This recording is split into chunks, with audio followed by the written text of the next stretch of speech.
Hi guys, and welcome to another tutorial in organic chemistry. If you haven't done so already, hit that subscribe and like button. So in today's video we're going to be talking about Lewis structures as well as resonance structures.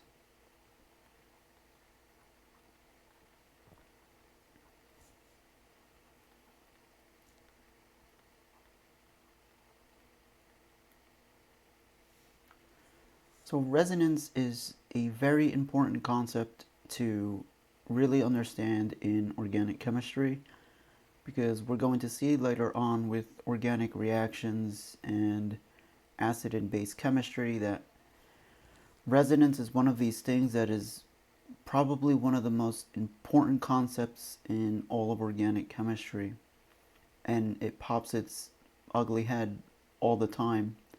And so having a very good foundation of resonance is very important. So resonance is simply, in the most basic terms, it's when a molecule's Lewis structure can take on various different forms which all are acceptable and valid Lewis structures.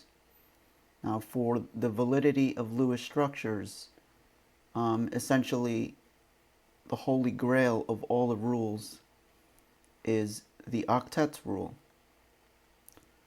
And this octet rule must be obeyed by all elements in the second period.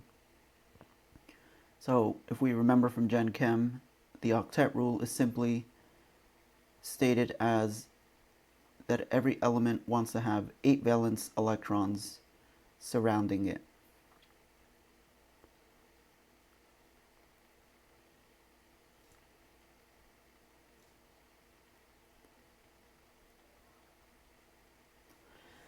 So one of the simplest examples of resonance that we can think of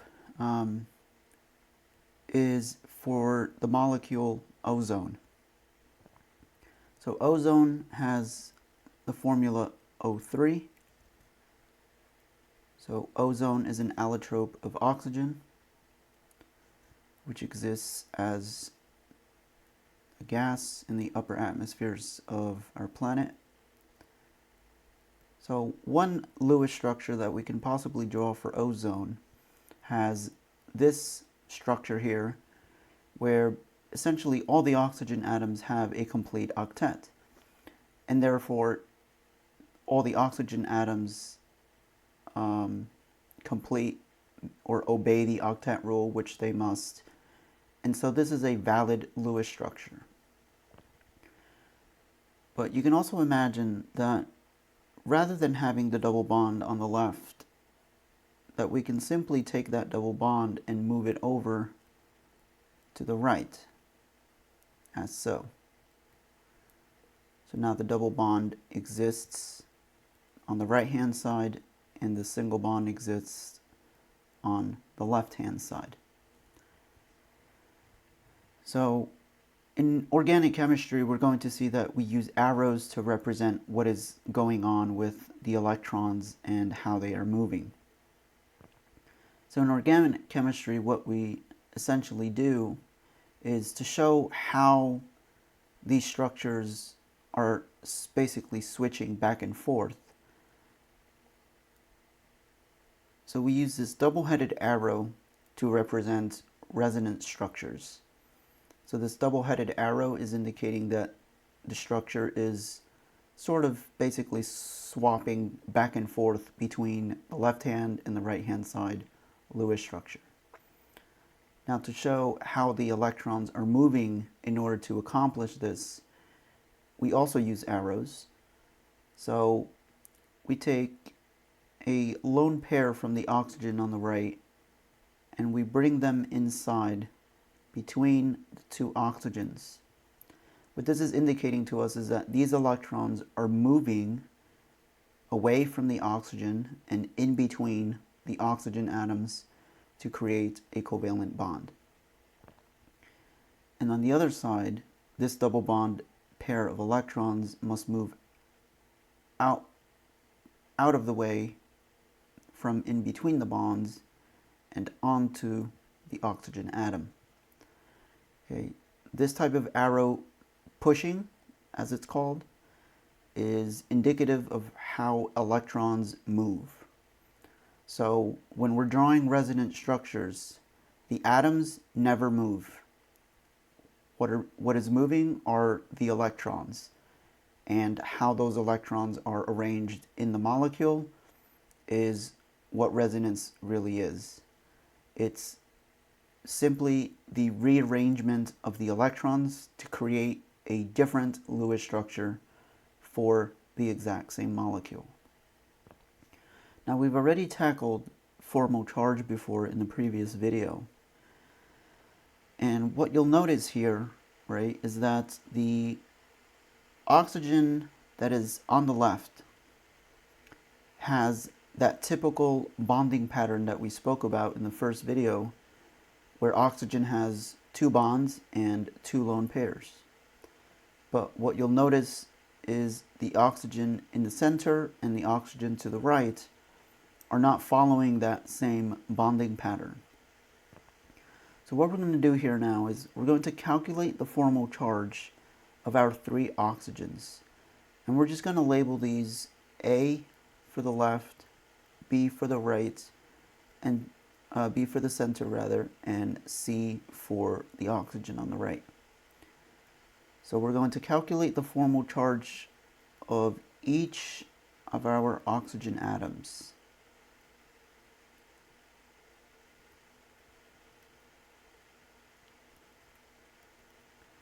Using the formula we've used before. So they're all in group number 6. So that's the first number we're going to write. Now what's going to be different is obviously the number of bonds and the number of electrons as lone pairs. So on oxygen that we've labeled A, we've got 2 bonds and we've got 4 lone pairs. This will give us a formal charge of 0. Oxygen B has 3 bonds and it has 2 electrons as lone pairs. This gives us a formal charge of positive 1. And oxygen letter C, which is on the right, has 1 bond and has 6 electrons, which gives us a formal charge of negative 1. So here's another pattern that has crept up. For oxygen, we're going to encounter later on in organic chemistry many times where oxygen will either have a positive or a negative formal charge. Now, you're not going to have time to sit and calculate formal charges for every single molecule and every single atom, especially if you have a molecule that is very complicated. So what you'll have to remember is that you're going to have to start remembering these bonding patterns for oxygen. So we already know the typical bonding pattern that I mentioned earlier, which was 2 bonds and 2 lone pairs, which is what atom A is representing. Anytime oxygen creates 2 bonds and has 2 lone pairs, its formal charge will always be 0. When oxygen creates 3 bonds and has 1 lone pair, such as oxygen B, that oxygen will always possess a +1 formal charge. And when oxygen has 1 bond and has 3 lone pairs, that oxygen will always have a -1 formal charge. So on the right-hand side resonance structure, based on these bonding patterns, without having to do any math, we can simply assign the formal charges of our oxygens. The one on the left is -1, the one in the middle is +1, and the one on the right is now 0.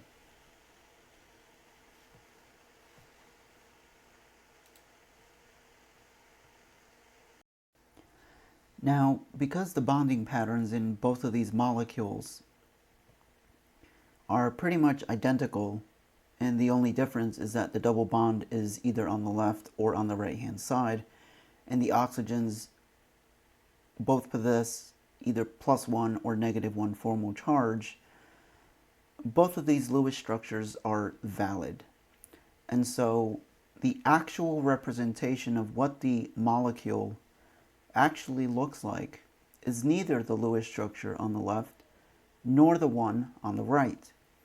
It is actually a hybrid or a mix of the two Lewis structures.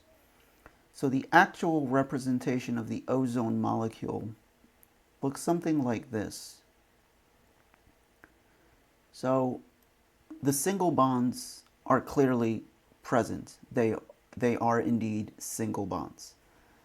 The double bond, because it can switch between the left and right hand side, this double bond is not a true double bond because it doesn't stay in one place.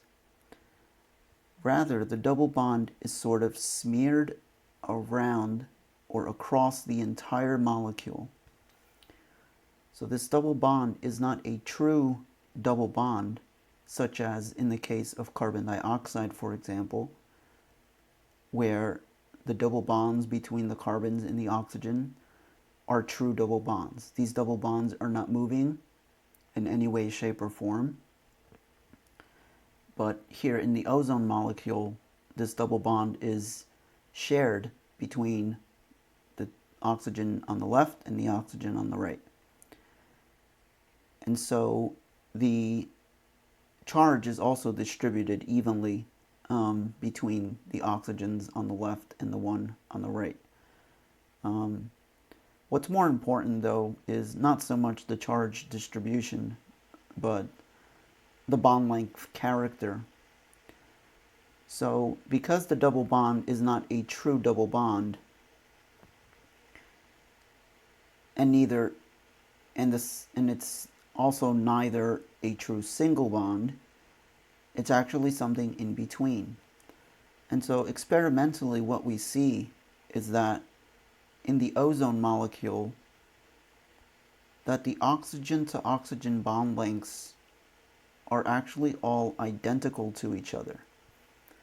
And this is typical of molecules that have resonance. What we'll notice is that the bond lengths between the oxygens, or whichever atoms are doing the resonating, will all have equal bond lengths. Now, when it comes to resonance, unlike the ozone molecule where we saw no difference in terms of the charge because all the atoms are identical, this is not typically the case when it comes to most molecules. So as an example, we're going to do the thiocyanide ion, SCN-. So one resonance structure of SCN- that you can possibly draw is something along these lines. The carbon in the middle, double bonded to nitrogen and sulfur. And each sulfur, or the sulfur, will have 2 lone pairs, and the nitrogen will have 2 lone pairs. So this is one way to complete the octets. Another way is to have a triple bond between the sulfur and the carbon while maintaining a single bond for the nitrogen. And the last resonance structure is the opposite, having a sulfur-carbon single bond and having a carbon-nitrogen triple bond as such.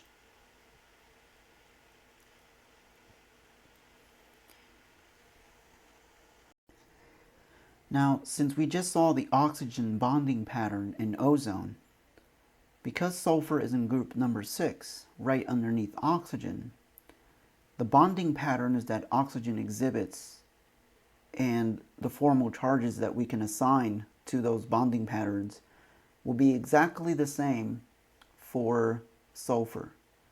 And I am missing a lone pair here.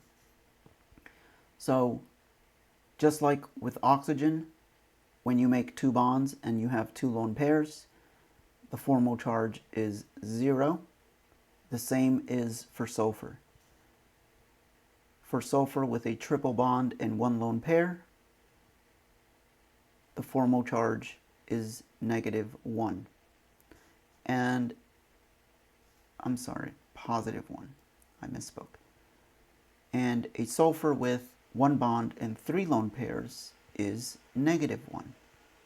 Okay, so the exact same bonding pattern that we see with sulfur is the exact same as the bonding pattern for oxygen. Now what about carbon? So here's a case where we're going to see, well, the carbon atom will have a 0 formal charge in all of these cases because the carbon is making 4 bonds in every single case and there are no lone pairs. So every single carbon is going to have a formal charge of 0 in each one of these cases. So now in this example, we're going to see how the formal charge of nitrogen changes based on its bonding pattern. So remember I said that nitrogen typically makes 3 bonds and 1 lone pair. The reason it does this is because when you calculate the formal charge for nitrogen in this case here, we're going to have group number 5, 3 bonds, 2 electrons, which means a formal charge of 0. So this means that anytime we see nitrogen with 3 bonds and 1 lone pair, that nitrogen will always have a formal charge of 0. What about the nitrogens in the other two cases now? Well, we can calculate the formal charge of the nitrogens and see what happens. So for the nitrogen in the middle Lewis structure, we have 5 as the group number, 1 bond, and 6 electrons, which gives us a formal charge of -2. So this nitrogen has a -2 formal charge. And the nitrogen on the left here, we have group number 5, we have 2 bonds, and we have 4 electrons. So we have a formal charge of -1. Now since we have the thiocyanide ion, and the thiocyanide ion is negatively charged, we must have a negative or a net negative charge in each of the cases. So in the first case, the negative charge is on the nitrogen. In the middle, we have a +1 and a -2, which equals a net charge of -1. And on the right, we have a net charge of -1 for our sulfur. Now, as I mentioned before, not all Lewis structures or not all resonance structures are equal. And there are several rules that you must follow that will dictate to you which Lewis structure that you draw is the best possible representation for that molecule or ion. So first and foremost, the first rule, as mentioned before, is the octet rule. This rule is the king of all rules. This is the rule that you must follow all the time. In this case, all the 3 resonance structures complete the octet for all the elements. So if this rule is satisfied, then there are other factors that you have to start looking at. The other factor that you have to begin looking at is formal charge. Okay, now here's where we start to see why this formal charge concept is so important. So there are 2 rules basically for the formal charge. The very first rule has to do with having the least amount of charge possible. What this means is that when you draw your Lewis structures, you want to generate the least amount of either negative charge or positive charge on elements. So the less charges you write on your elements in your Lewis structure or resonance structure, the better that structure is. So in our case here, the structure on the left is very good because we only have one charge written on one atom, which is the nitrogen. The one on the right is also a very good structure because again we have negative charge and it's on simply just one atom. The one in the middle is not so good. One, because the formal charge is much greater than the other two because we have a -2 charge and a +1. So we've generated a lot of charge. And the other thing that's also affecting the structure in the middle is the fact that you have charge separation. So you also want to have those charges as close as possible to each other. So even if a structure generates more than one charge on different elements, you want those charges to be as close to each other as possible. Because the positive and negative charges are separated pretty far apart, that's also not a really good thing. So now, based on formal charge, the structure on the left and the structure on the right are the best resonance structures possible. But there can only really be one, or there usually only is one structure that is the best of all possibilities. So the last thing that we have to look at is if the octet rule is obeyed, then you look at formal charges and you have to look at the least amount of charge generated and the charge separation. The last thing you have to look for has to do with electronegativity. So because we are generating charges, the general rule is that if you have a charge that is negative, you want this negative charge to be on the more or most electronegative element.